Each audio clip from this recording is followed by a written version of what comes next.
I know most of my audience is younger adults who either have, will, or at least have thought about smoking some of the wacky tobacco. Now, I'm going to preface this by saying I would never suggest smoking it if you haven't before, and don't take this video as a sign to go out, steal your mother's oregano, grab a paper towel, put it all together, light it on fire, and try to convince all of your friends that you're a stoner. That's not the motive here.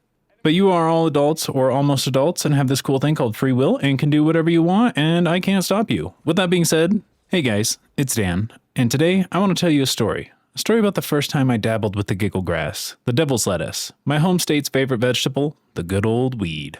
Now, to set the mood, this was the summer between my junior and senior year of high school, so about 2017. It was a calm summer, nothing too crazy, but all of my friends, who were typically pretty calm and innocent kids, wanted to try something new. We had a few friends that were stoners and would hang out at the park next to the school during lunch before coming back to class smelling like skunk.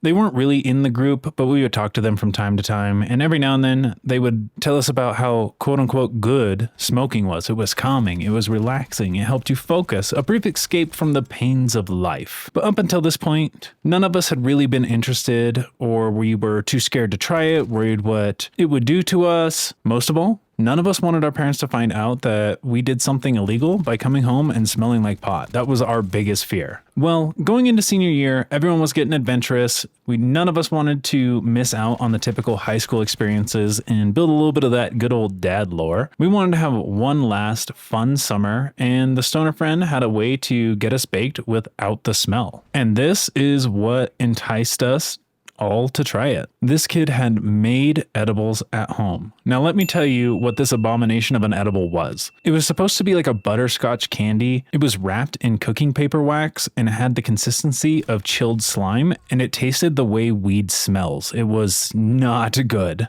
But we decided to give it a try. We went and we picked it up. It was $10 a piece, and we were going to do it in two groups. Me and one friend would, quote, trip sit the other 6 on Friday night, and a couple of buddies would trip sit us the following Saturday night. Taking it back just a little bit, we're going to go back and start at Friday so you get the full experience of this situation.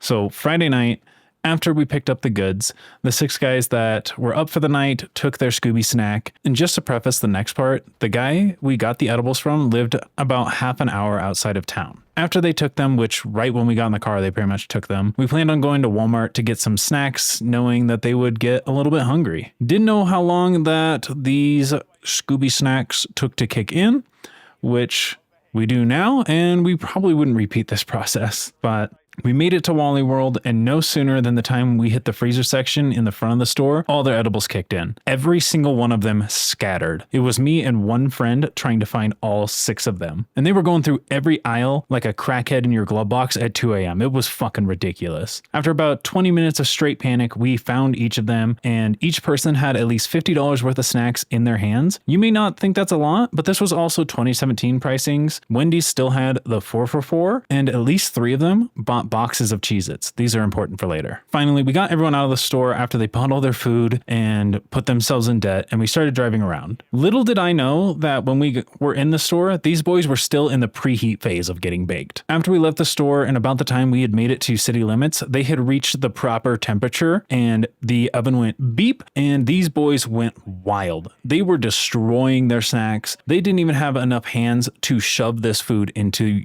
their mouths. Let me tell you what, they were just whomp, whomp, whomp. For probably 15 minutes, all you could hear was chewing and deep breaths and moans from these boys because the food tasted so good. Once they kind of made it through their brief set of snacks and their hunger was partially tamed, one of them ended up sticking their head out the window and seeing the stars in the sky because we'd gone up to the mountains. We didn't want anyone to be around. We didn't want to take the chance of maybe accidentally speeding and getting caught by the police and having them be like, hey, what you doing? That was just something that we did not want to even potentially have happen. So we went up into the mountains, and with no light pollution, these boys saw the stars and they thought that was the prettiest thing ever. I was just driving down the road. I heard one window to go down. I was like, that's fine. Maybe they need a little bit of air. Well, after we come around a corner, I happen to check my mirrors and they are literally hanging out the windows. And I am not going slow. I'm not doing like 10, 15 miles an hour. I'm probably doing 40, 45 on this mountain road. And they are just holding on to the grab handle and leaning out as far as they can to stare at the stars cars. I don't know how one of them didn't get their head whacked off by a sign because they were that far out of the car. It was the most stressful couple of seconds of my life at that time. I was straight panicking. I ended up slamming on the brakes, getting them inside and be like, absolutely not. We will not do that again. So they finally understood what was kind of going on. We parked the car for a little bit. We let them wander around this dirt parking lot and hoped that they kind of mellowed out. Well, they pretended to at least be kind of mellowed out. So we made the 30-mile drive back to town. We're like, you know what? It's probably about time that we go home. It's getting kind of late and we're all ready for bed. So we start making our way back to town and one of the boys pipes up and goes, you know, man, I really want some McDonald's. And what happens when you mention the Golden Arches in front of 5 other stoned individuals? They start chanting, we want McDonald's, we want McDonald's. And they shouted for what seemed like hours at the top of their lungs until we broke and decided to just go and get McDonald's. And we're like, you know what? Fine. We can go get some McDonald's, but you guys are somebody's buying me and my other trip sitter some food, some knacky-knackies, so that we don't have to just sit here and starve while you all gorge yourself. And they agreed. They were like, cool, we'll do that. It's on us. So we pull up into the drive-thru. I had gotten their orders. It was like 3 Big Macs, a 10-piece, a double quarter pounder, and then the one other guy that hadn't decided yet. We're like, hey man, what do you want? We need to make a decision like now. And he goes, can I have 4 20 pieces? 4 20 pieces. That is what I want. And literally me and the other trip sitter looked at him like, you gotta be fucking joking. And then everyone else in the car was like, oh, 420. So we caved. We bought the nuggets and we spent probably, I think it was literally like a $90 bill at McDonald's by the time everything was all said and done. It was ridiculous. The cashier was absolutely awestruck. Her flabbers were gasted. Let me tell you what, she was not happy. And we waited forever in that drive-thru waiting for the food. Once we finally got the food, we pulled around the building and just ate in the parking lot. And by the time that everyone was done eating, they were all pretty tired, if not starting to come down from their high. And we decided we're going to call it a night. We dropped everyone off and we were done. Well, after experiencing that, I was kind of hyped. I was like, you know what? That seemed kind of fun.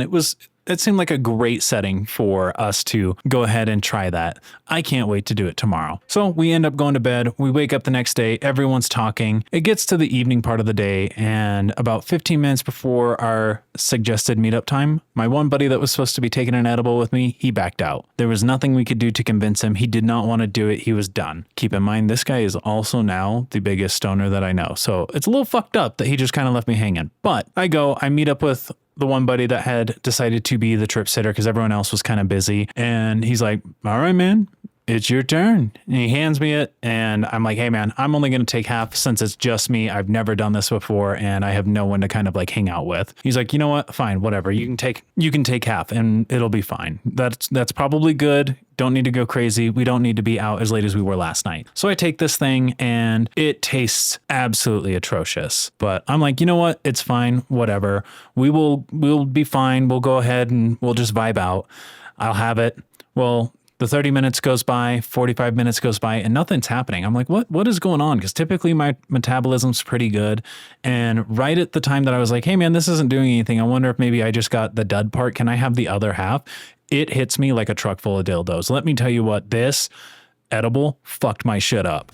I am sitting in the passenger seat revolving around. Like the truck was just sitting there spinning like it was on some sort of merry-go-round, but top and bottom instead of like around the side, if that makes sense. This thing fucked me up. I'm sitting in the passenger seat and my buddy's like, hey, I gotta go get some gas. So we pull into the gas station. I'm sitting in the truck just smiling, laughing, not even knowing what's going on. And all of a sudden I look over and one of the guys from the night before pulls up to get gas. He's like, what you guys doing? And I'm just in the truck. I could not figure out how to roll the window down or get out. I'm just stuck in there like waving at him like, hey, how you doing, buddy? I could not figure it out. And my buddy's like, hey, I might need some help. And the other friend goes, that sucks, and leaves. He just left me with them. My friend was like, I have no idea what to do. He was convinced that he didn't remember anything from the night before because he had gotten so high.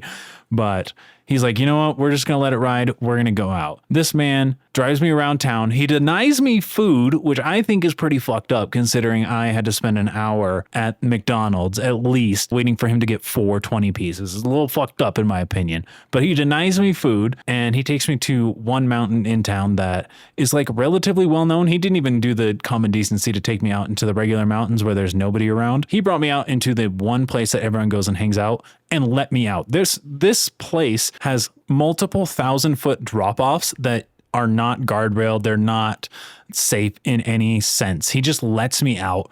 And I don't really remember walking around doing too much, but I remember locking back in, looking at a 15-mile-an-hour speed limit sign because it was like waving and just sitting there laughing at it. I'm like, look at this stupid sign. It doesn't know how to stay straight. And I'm just sitting there and for probably like 10 minutes. I don't know. I was there for a while. My buddy just kind of gets out of the car and he's like, what you doing there, my man? And I was like, can't you see it wiggling? And he's like, nope.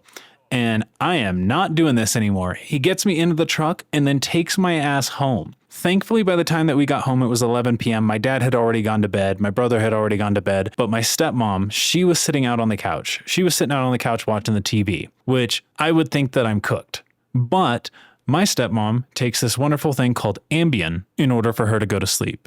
And what this Ambien does is it's like a hallucinogen, I believe. And so she was completely out of it. She was awake, but she was not there. I walk into the house, she flips over, we both lock eyes, and it looked like the freaking Spider-Man meme where they're just pointing at each other like, who's more fucked up? We just stared at each other, in my mind, for years, an eternity, but it was probably like 15 seconds.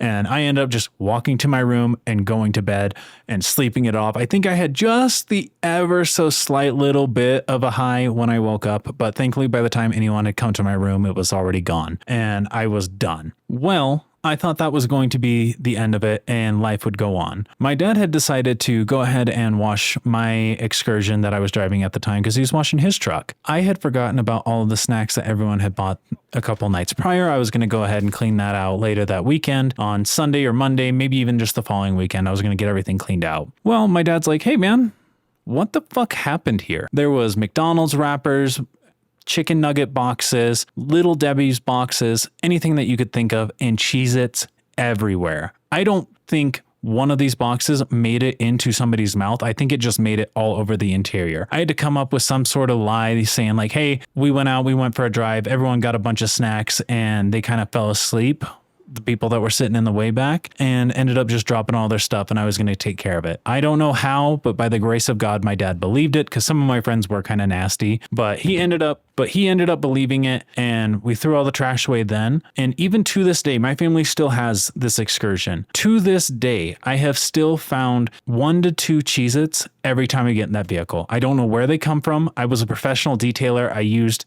air guns, vacuums, everything I could to try and get anything out of that vehicle. And it's just like they randomly spawn. I think that there's just a box of Cheez-Its in there that slowly is distributing Cheez-Its out across that vehicle from time to time. It is the most mind-boggling and confusing thing ever. But all in all, other than being ditched by my one other buddy that was supposed to come and take that edible with me and happened to go home a little bit early, it was a pretty good time. I'm not going to lie. It was kind of fun to have that experience and have really no idea what I was doing. But I will say weed isn't necessarily for me anymore. Every now and then I'll dabble, but it's been few and far between from when I normally do. So yeah, you guys, that's my story. I hope you found this entertaining and let me know. Have you guys tried it before? And if you have, what was your first time like? I'd love to know what your guys' experience were like down in the comment section down below. But with that, you guys, now this video is probably 15 to 20 minutes long. I'm going to call it a night and I hope you guys have a wonderful rest of your day. I'll catch you in the next one.